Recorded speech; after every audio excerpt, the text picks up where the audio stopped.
बच्चों, आपने पार्ट 1 में देखा होगा कि एमसीक्यूज में बच्चे के 18 मार्क्स आ चुके थे। ठीक है, 80 मार्क्स के एग्ज़ाम में बच्चा काफ़ी हार्ड वर्किंग था, 2 ही एमसीक्यू गलत हुए।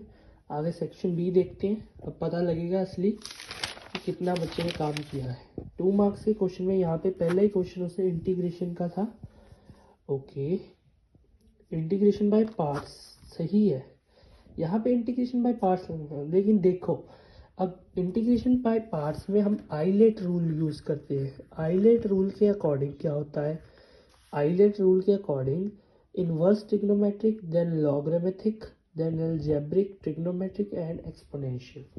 अब यहाँ पे एक एक्सपोनेंशियल फंक्शन है e⁻x और एक x जो है अलजेब्रिक है, बट इसने यहाँ पे x को प्रेफरेंस नहीं दी, e⁻x को प्रेफरेंस देकर उसे फर्स्ट फंक्शन मान लिया और वहाँ पे प्रोडक्ट रूल लगा दिया।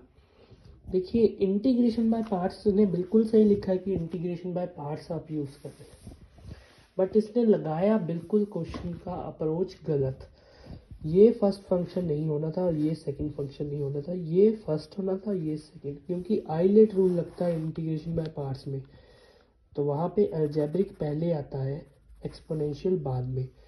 तो x वाला फर्स्ट फंक्शन होना चाहिए था और e⁻x सेकंड, तो यहाँ पे ये पूरा गलत हो गया। देखो, जब उसने सॉल्व करना स्टार्ट किया, ये स्टेप हो जाएगा उसका, यहाँ पे भी हो जाएगा। अब वो देखेगा कि इसकी इंटीग्रेशन किस तरह से होती है, तो यहाँ पे देखो उसने कुछ लिखा भी नहीं है। ठीक है जी, तो ये बिल्कुल इसका रॉन्ग हो जाएगा। यहाँ पे देखो, इस चीज़ का कोई नंबर नहीं होता बोर्ड के एग्ज़ाम की पैटर्न के हिसाब से, और प्री बोर्ड की कॉपी है तो ऑब्वियसली स्ट्रिक्ट मार्किंग तो होगी। इसमें कुछ नहीं किया तो यहाँ पे 0 मार्क्स ही मिलने। यहाँ पे अगला 25th क्वेश्चन किया है सीधा 21 के बाद, और उसकी भी जगह खाली छोड़ दी गई है, तो क्वेश्चन की खाली स्पेस तो टीचर ने भरनी है नहीं। आगे देखते हैं सेक्शन सी में। यहाँ पे मुझे लीनियर प्रोग्रामिंग में से क्वेश्चन लग रहा है। हाँ, लीनियर प्रोग्रामिंग में से मैक्सिमाइज करना था। पॉइंट्स इस बच्चे ने बिल्कुल सही निकाले हैं, 2 इक्वेशन से पॉइंट्स बिल्कुल सही निकाले, बट देखिए इसने ग्राफ और कुछ कॉर्नर पॉइंट्स तो निकाले ही नहीं, ग्राफ भी नहीं प्लॉट किया, कॉर्नर पॉइंट्स भी नहीं निकाले, तो बट इसने मैक्सिमम वैल्यू z की बिल्कुल सही लिखी है 18, और पॉइंट भी लिखा हुआ है कि 4,3 है, बिल्कुल सही है।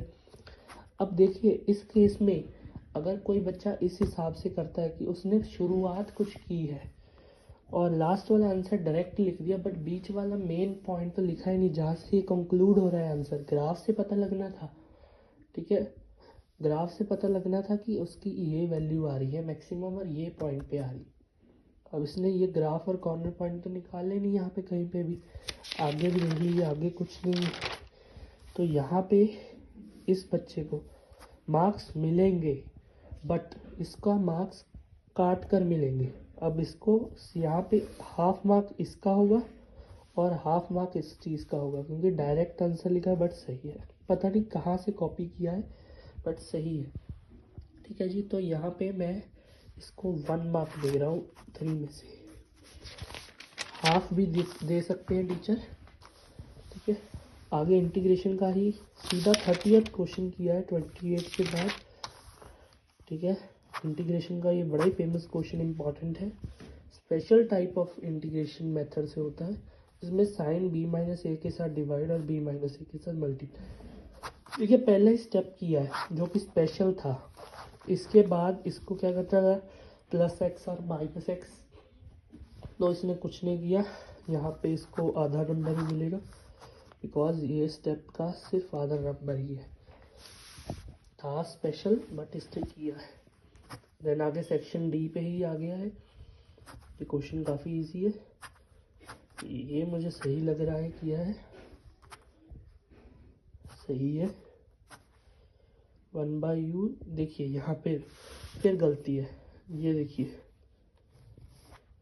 यहाँ पे इसने log u की डिफ्रेंशिएशन जब की तो 1/u लिख दिया, बट फिर log u कहाँ क्यों लिखा दोबारा से, यहाँ पे आना चाहिए था du/dx, यहाँ पे भी du/dx। इसको कहते हैं रट्टा रुट्टा मारना एक तरह से। ये बिल्कुल सही निकाला, ये भी सही निकाला। अब इसमें तीनों को पुट कर दिया होगा। देखिए पुट करने पे तो आंसर सही आएगा, बिकॉज ये वाली चीज़ तो सही है जो कि पुट करनी है, बट आपका लेफ्ट हैंड साइड गलत हो गया है। तो क्योंकि ये प्री बोर्ड है तो यहाँ पे तो इसको 4 मार्क्स ही मिलेंगे, 4.5 नहीं देंगे। आगे कुछ नहीं, क्वेश्चन कॉपी कर दिया। एप्लीकेशन ऑफ इंटीग्रेशन का बड़ा ही आसान क्वेश्चन था। फिगर बना लेता 1 नंबर मिल जा रहा था, वाई की वैल्यू फाइंड आउट हो जाती 1 नंबर मिल जा रहा था, इंटीग्रेशन का जो फॉर्मूला यूज़ हो रहा था 1 नंबर मिल जा रहा था। अगर आपको कुछ नहीं आता तो कुछ तो एटलीस्ट करके जाओ, कुछ भी नहीं अगर आपको उस क्वेश्चन। यहाँ पे भी देखिए क्वेश्चन कॉपी किया हुआ है। रिफ्लेक्सिव सिमेट्रिक ट्रांजिटिव और इक्विवेलेंस क्लास इतनी बार क्वेश्चन कराया है हमारी वीडियोस पे, देखिए। सेक्शन डी का एक क्वेश्चन किया है 34 इंटीग्रेशन का। ये इंटीग्रेशन में मुझे लगता है इसका हाथ पक्का था बच्चे का। 1.1 + 10x। देखिए वैसे ये 2 नंबर का क्वेश्चन है, चाहे हो जितना मर्जी लेंदी, काफ़ी आसान क्वेश्चन 5 मार्क्स में आ चुका था प्री बोर्ड में, क्या पता। करेक्ट किया तो इस बच्चे ने बिल्कुल सही है यहाँ तक। करेक्ट करेक्ट, पूरे 5 मार्क्स।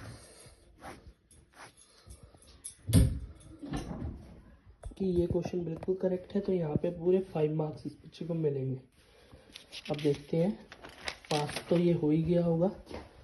5 टोटल मार्क्स इसके बने हैं 5 और 4 9 एंड 4.5 9.5 10.5 एंड 28.5। तो यहाँ पे इस बच्चे के स्कोर हो रहे हैं